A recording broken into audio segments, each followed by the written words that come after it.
January 23, 1943, North Atlantic, 400 miles west of Ireland. A black sea, the color of oil and death. The wind is slicing from the northwest, carrying the scent of diesel and salt across the swells. Beneath a gauze of moonlight, U-boat U-333, a Type 7C commanded by Oberleutnant Peter Kramer, rides low on the surface. Her diesel engines thrum at 540 RPM, charging batteries before another long night submerged.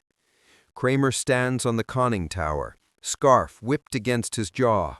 "Radio men, any traffic?" "Nothing, Herr Kaloon. All quiet." It's never quiet. The Atlantic is humming with ghosts, merchantmen, destroyers, and the deep, ceaseless heartbeat of the war for Britain's lifeline. Far above, in that ink-black sky, a new kind of predator is hunting. A Vickers Wellington of No. 172 Squadron, RAF Coastal Command, code letters O Olive, circles at 3,000 feet. Inside, Pilot Flight Lieutenant John Howell leans over his radar operator. The cabin reeks of rubber insulation, coffee, and sweat. "Anything on the scope, Freddie?" A green phosphor line sweeps the radar screen. Then a bright pulse blooms. "There! Range 8,000 yards, bearing 160. Howell pushes the throttles forward. The twin Bristol Pegasus 17ths roar, shaking frost from the wings. The aircraft banks into a steep descent, invisible to anyone below except the faint exhaust flame muffled by flame dampers. On the submarine, a petty officer looks up. Nothing, just cloud-shrouded darkness. The crew feels safe. Allied aircraft never see them at night. That was the advantage, until tonight. "Radar contact closing fast!" The U-boat's hydrophone operator suddenly shouts from below, hearing the faint whine through static. Kramer curses. "Crash dive!" But it's already too late.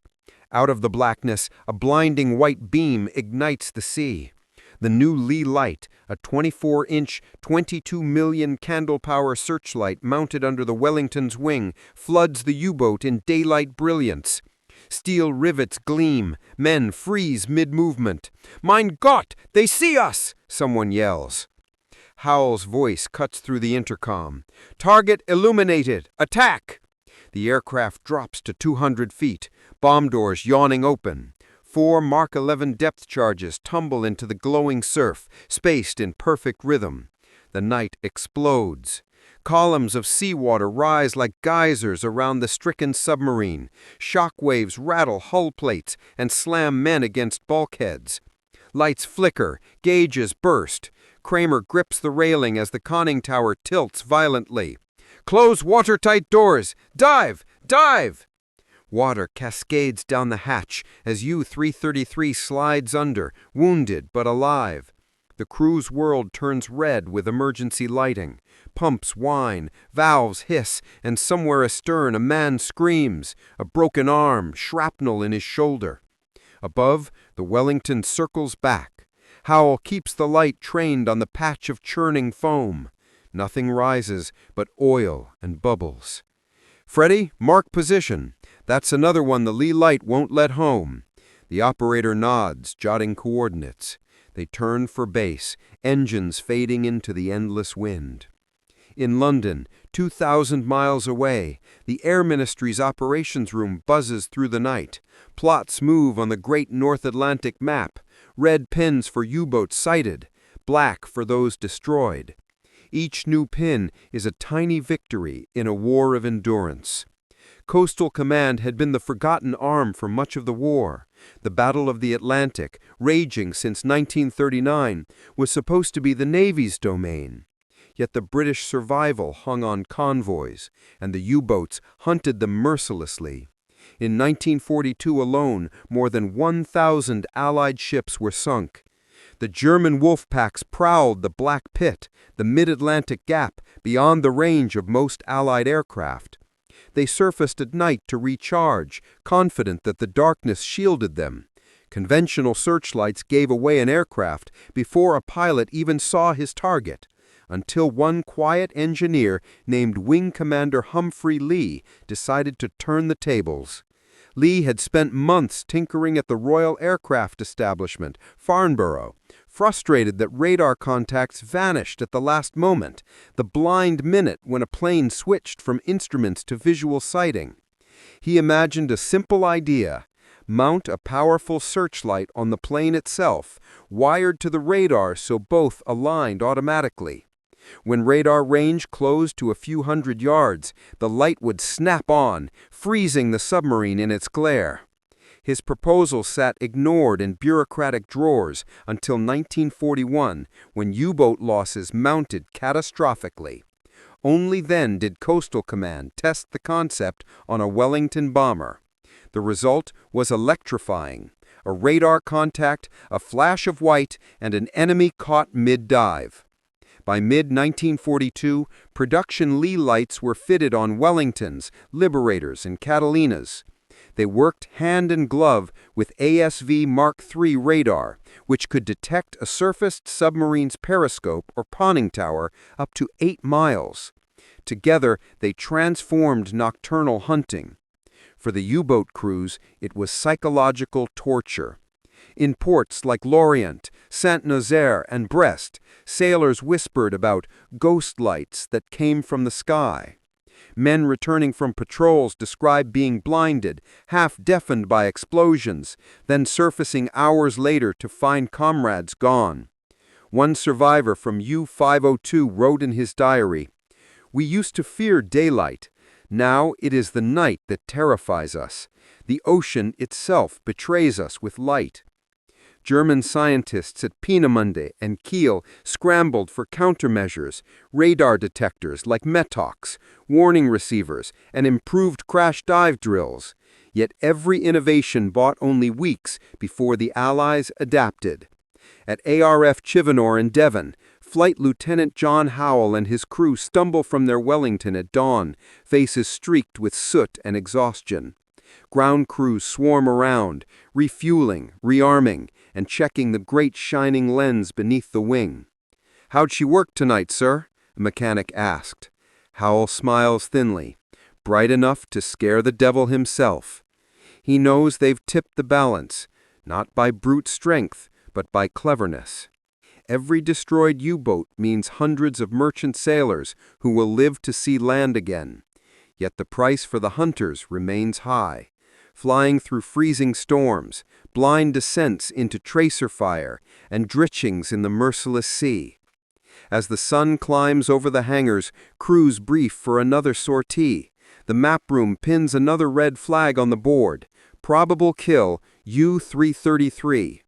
They don't yet know Kramer survived, barely, limping back to base, hull buckled, 12 men wounded. But his report will soon circulate through the Kriegsmarine, spreading disbelief and dread.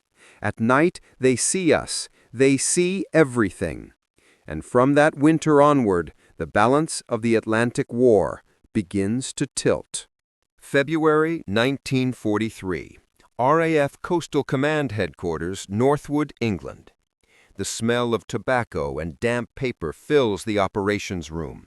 Behind blackout curtains, men in blue uniforms move like clockwork between radio consoles and wall maps.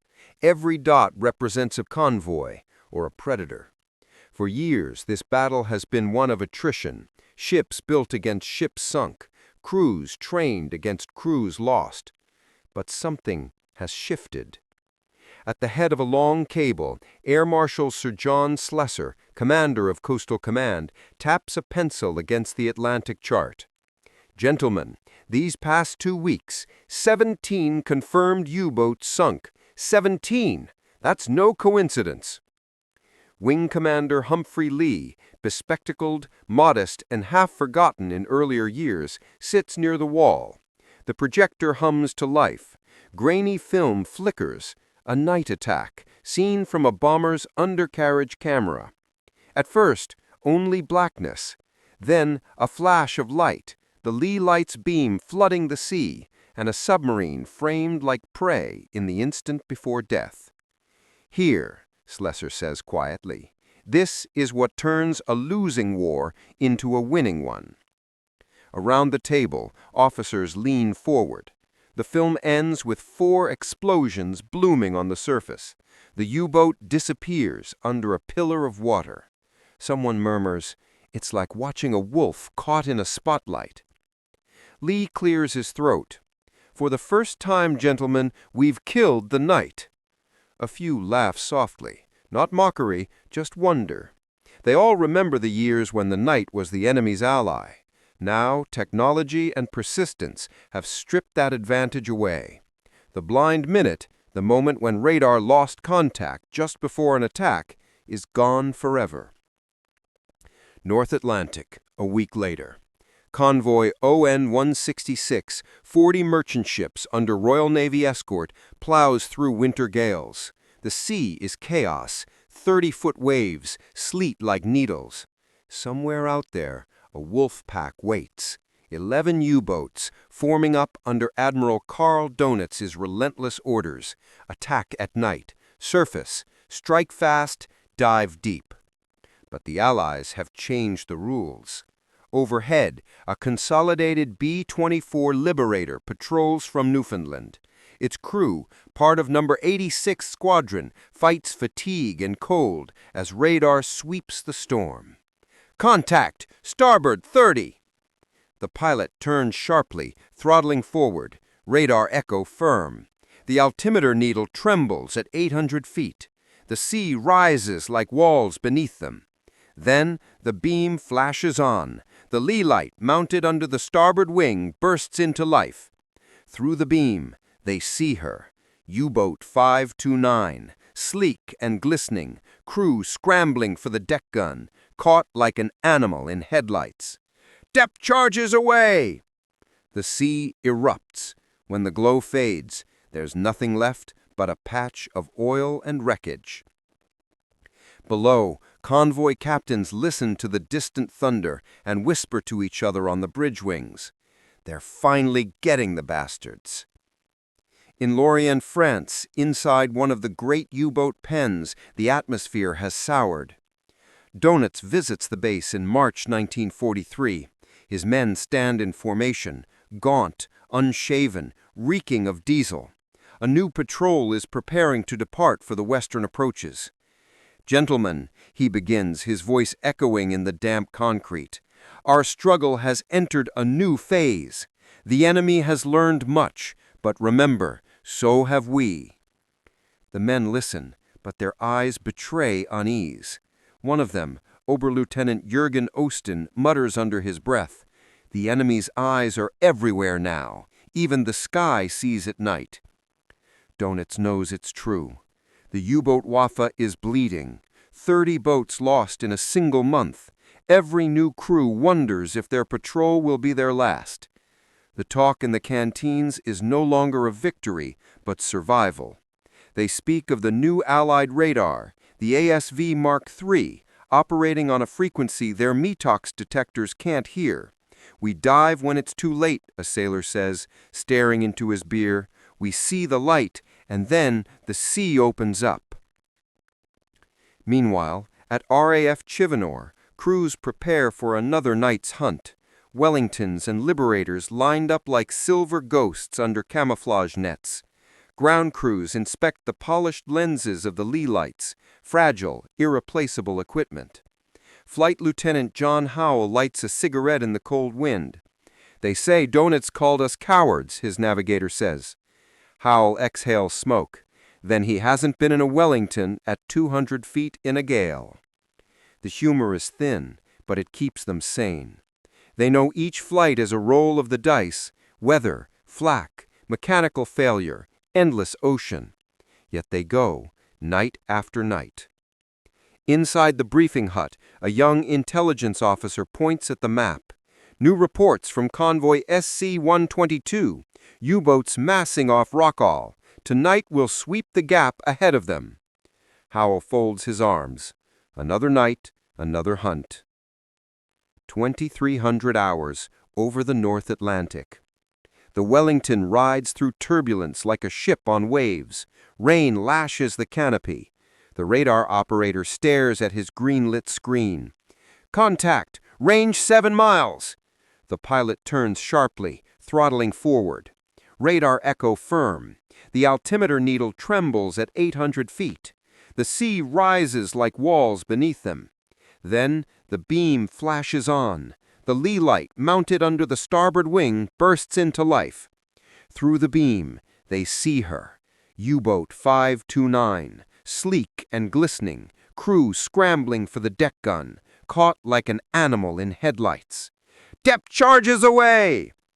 The sea erupts. When the glow fades, there's nothing left but a patch of oil and wreckage. Below, convoy captains listen to the distant thunder and whisper to each other on the bridge wings. They're finally getting the bastards. In spring 1943, the impact is undeniable. Allied aircraft sink more than 30 U-boats in a single month, a catastrophic blow to the once invincible wolfpacks. Convoy losses drop sharply.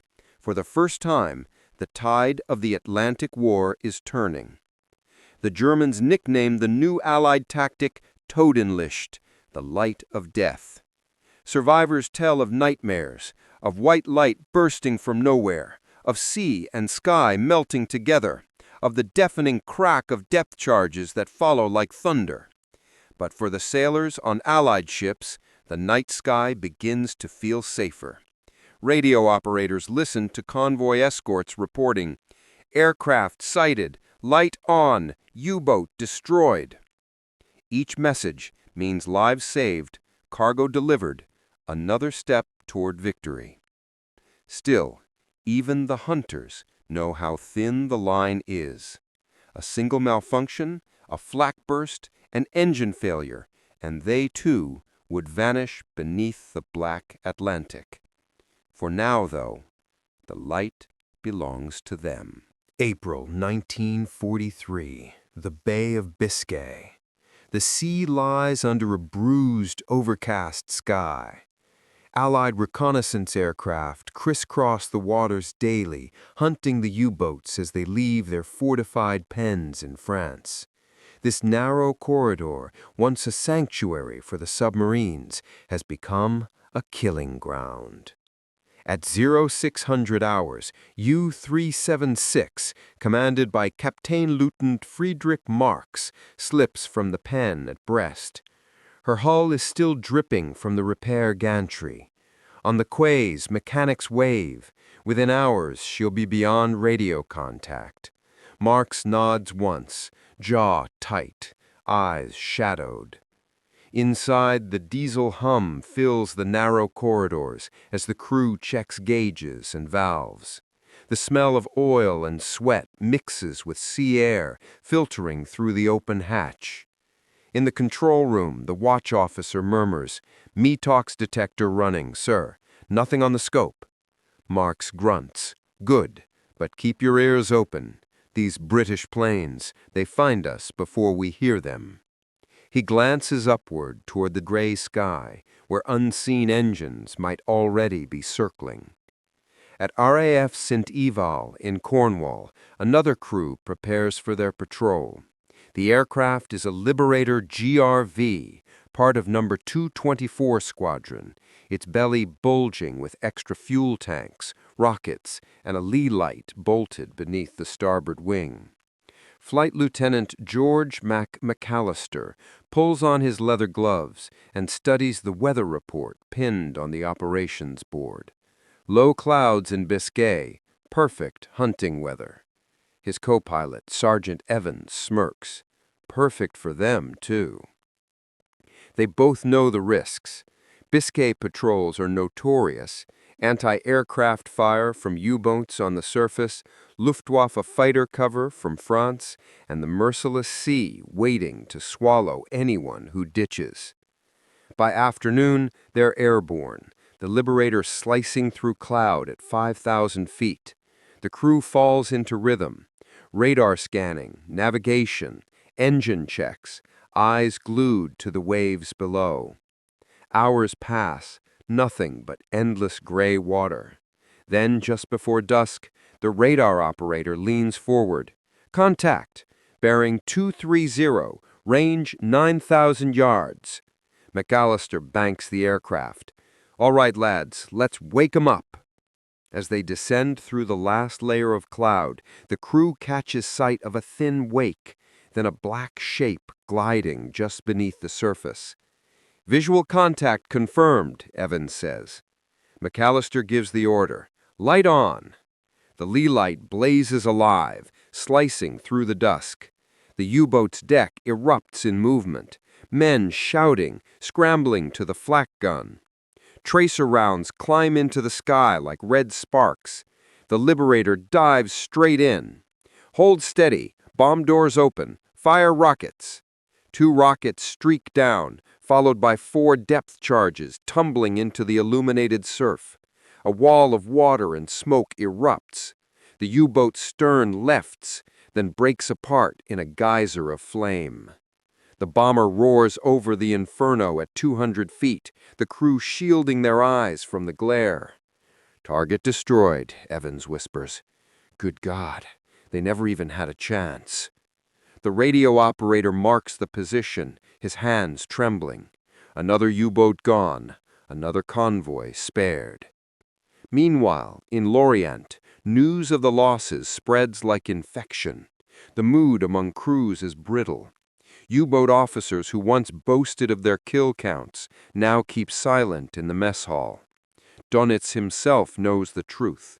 In April alone, 41 submarines have vanished, nearly a quarter of his operational fleet. He calls it the Black May.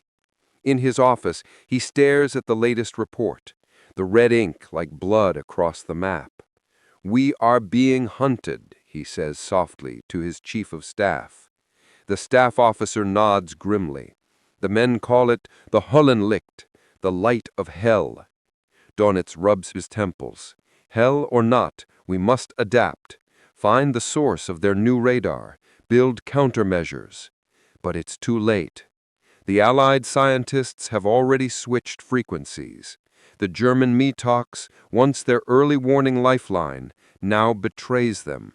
Its crude circuits broadcasting signals that Allied radar can home in on. The very device meant to save them is leading the hunters straight to their prey. When word spreads that METOX may be a beacon, panic ripples through the fleet.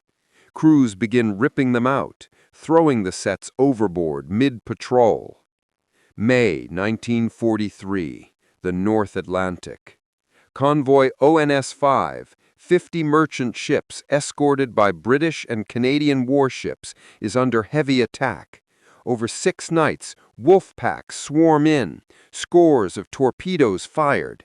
Yet this time the escorts fight back with vengeance. Radar-directed gunfire, hedgehog mortars, and constant air patrols keep the enemy at bay. At dawn on May 6th, a short Sunderland of No. 10 Squadron RAAF swoops in, guided by radar, to a surfaced U-boat fleeing the scene. The Leigh Light bursts on. The pilot, Flight Lieutenant Colin Walker, calls over the intercom. Light on, target locked. Depth charges fall in perfect succession. The submarine erupts, its stern snapping under the pressure wave. Only oil and debris remain. That day, 4 U-boats are destroyed, 2 more the next. For the first time since the war began, a convoy crosses the Atlantic with 0 merchant ships lost. The victory stuns even Churchill. He writes to Slessor, "The Battle of the Atlantic has been won. The lights that found them at night have saved our empire." In the months that follow, the hunter's advantage becomes absolute. Escort carriers, once experimental, now sail with every major convoy. Their Swordfish and Avenger aircraft, each armed with radar and Leigh Lights, extend air cover deep into the mid-Atlantic gap. When darkness falls, the U-boats no longer rise to the surface with impunity. Instead, they cower beneath, batteries dying, air growing foul, men listening for the distant hum of engines and the dreaded click of sonar. For them, night has become the enemy. August 1943, Trondheim, Norway. In a candlelit cabin, Oberleutnant Peter Kremer, the same commander from U-333 who once survived a Leigh Light attack, writes in his logbook. His handwriting trembles. "It is no longer a battle. It is slaughter. The enemy sees us before we know they are there. Every wave hides an eye. Every night hides a sun." He closes the book, staring at the gray fjord beyond the window. His surviving men call him Lucky Kremer, but he knows luck cannot outlast technology forever. The U-boat arm is shrinking, hunted by invisible machines, radar, sonar, depth charges that explode by magnetism or sound. The proud wolves of the Atlantic are being driven into extinction. At RAF Chivenar, Howell and his crew watch the dawn from the tarmac. Another night's patrol completed. Another ship saved. Yet their faces are weary, eyes ringed with sleeplessness. They've seen the same horrors from above: burning oil, broken hulls, men thrashing in freezing seas. Victory in this war is never clean. "Think it's over?" the navigator asks quietly. Howell shakes his head. "Not till the last boat's gone." He looks toward the hangar where the Leigh Light's lens glints faintly in the morning sun, the beam that changed everything. From now on, the hunters own the night, and the hunted know it. September 1943, Scapa Flow, Scotland. A cold drizzle hangs over the anchorage. Gray warships float in the mist like sleeping giants, their decks slick with rain and oil. At the quayside, a young British pilot officer, Alan Redding, waits beside his Wellington. He's 22, but looks older. Too many night patrols, too many empty bunks after missions that never came back. He glances at the sea, where destroyers and corvettes refuel before another Atlantic escort run. The war's heartbeat has changed tempo. What once seemed desperate defense has become offensive pressure, a slow, steady strangling of Germany's U-boat arm. A ground crewman wipes condensation from the Leigh Light lens under the bomber's wing. "Never seen the crowd so scared of a flashlight before," he jokes. Redding smiles faintly. That flashlight saved Britain. By autumn 1943, Allied control of the Atlantic is nearly complete. U-boat losses have outpaced production for the first time in the war. Convoy losses drop from hundreds of ships a month to mere dozens. Factories in Liverpool and New York no longer fear the sea lanes closing. Supplies, tanks, and food cross the ocean in an unbroken lifeline, the artery of the Allied war machine. But this new dominance came not from numbers alone. It came from integration, radar, aircraft, escort carriers, signals intelligence from Bletchley Park, and above all, relentless persistence.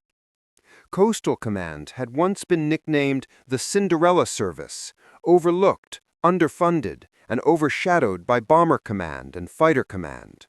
But now its crews were the unseen heroes.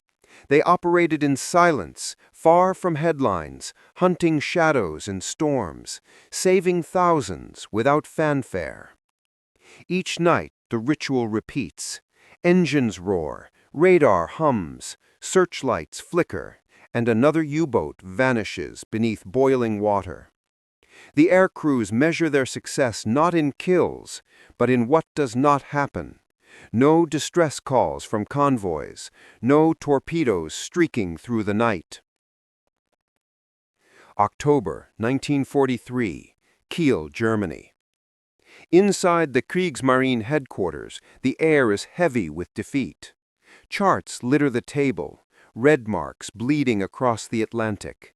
Admiral Donitz stands before his staff, shoulders stiff, Uniform immaculate, voice cold. Our losses are unsustainable, an aide says quietly. Even with the Type 21 prototypes, we cannot deploy them in time. Donitz's jaw tightens. He knows. The Type 21 electroboat, sleek and revolutionary, remains trapped in dry docks by Allied bombing and lack of resources. His U-boat arm, once the terror of the seas, is being erased patrol by patrol. They see us everywhere, says another officer. Even submerged, the aircraft find us. It is as if the sea itself betrays us. Donitz turns to the window, watching rain streak the glass. No, gentlemen, he says softly, not the sea, science. For him, the war has become a duel of intellects. Every countermeasure the Germans invent, radar detectors, snorkels, acoustic torpedoes, meets an Allied adaptation within weeks. The race between hunter and hunted has ended, not in drama, but in inevitability. November 1943, North Atlantic, 0300 hours. Wind tears across the surface, a scream in the dark. In the belly of a Catalina flight boat, Flight Sergeant Arthur Gray grips the handles of the Leigh Light control panel. His pilot, Squadron Leader Tom Henshaw, scans the radar display, a faint pulse, drifting at 6 miles. Contact dead ahead. Prepare illumination. The aircraft drops lower, engines thundering. The cabin rattles. Then the switch clicks. A cone of white brilliance slices the storm. In the beam, a submarine looms, the sleek shape of U-842, rising to recharge batteries, her crew caught in mid-action. "Light steady! Hold course!" Henshaw yells. The U-boat's anti-aircraft guns open up, red tracers climbing, ricocheting off the Catalina's wings. Gray steadies the light despite the shaking. "Steady on target!" Depth charges tumble free. A thunderclap of water and steel. The sea rises in a single enormous bloom. When the spray clears, the submarine is gone. Only fragments remain. "Confirmed hit," Gray breathes. Henshaw nods grimly. "Then that's another convoy that sleeps easy tonight." They turn for home through sleet and cloud. No celebration, just silence, the steady hum of engines, and the knowledge that they've survived one more patrol. Winter 1943-44. The Atlantic War has entered its final phase. The U-boats that remain now hide near the Arctic, preying on Murmansk convoys or striking in shallow coastal waters. The vast open ocean, once their hunting ground, belongs to Allied air patrols. Night, once their shield, has turned traitor. Every surface rise risks the sudden flare of that merciless light, the Leigh Light. In their logbooks, German survivors describe the experience again and again. It was like the sun rose in the middle of the night, the sea turned white, and then it exploded. Crew morale collapses. Sailors beg not to be assigned to new boats. Donitz's headquarters censor letters home, afraid to spread panic. Yet still some go out of duty or pride, or because there's nothing else left. They slip past the pen gates into the gray Atlantic and vanish. Spring 1944, London. In a modest office, Wing Commander Humphrey Lee sits by the window, chain-smoking. His invention, once ignored, has become legend among air crews. He's been offered medals and honors, but he shrugs them off. The real satisfaction lies in knowing his light shortened the war, saved lives in merchant convoys, turned the tide in Britain's darkest hour. A journalist interviews him, asking, "Did you ever imagine it would work so well?" Lee smiles faintly. "It wasn't about light," he says. "It was about time. We took away the 1 minute the enemy used to live." He ashes his cigarette and turns to the window. Rain streaks the glass, the same Atlantic drizzle he's known for years. Outside, London is alive again. Convoys arriving, goods moving, hope returning. June 1944, the Atlantic, near Ireland. Convoys stream eastward, bound for Operation Overlord. Hundreds of ships, carrying the arsenal of liberation. Above them, squadrons of Coastal Command aircraft sweep the sea, their radar screens clean, their searchlights off. The ocean that once hid death now feels safe. In one Wellington, a young radar operator stares at the calm surface below. "Strange, isn't it?" he murmurs. "All quiet." His pilot nods. "It's quiet because they know we're watching." The Leigh Light hangs dark under the wing, a silent warning to any predator below. Epilogue, 1945. When Germany surrenders, the records tell the full story. Over 780 U-boats destroyed, nearly 3/4 of all those deployed. Many sunk not by fleets, but by aircraft, by radar and light, by persistence and science. In bunkers and museums, a few of those lights remain. 24-inch glass eyes, dusty and forgotten. Their inventors, their pilots, their mechanics, many gone, some remembered only in faded photographs. Yet their legacy endures. The Leigh Light marked the moment when technology overcame terror, when the darkness that ruled the seas finally yielded to a man-made dawn. In that war without witness, fought in cold wind, midnight rain, and the endless gray of the Atlantic, a single beam of light changed everything.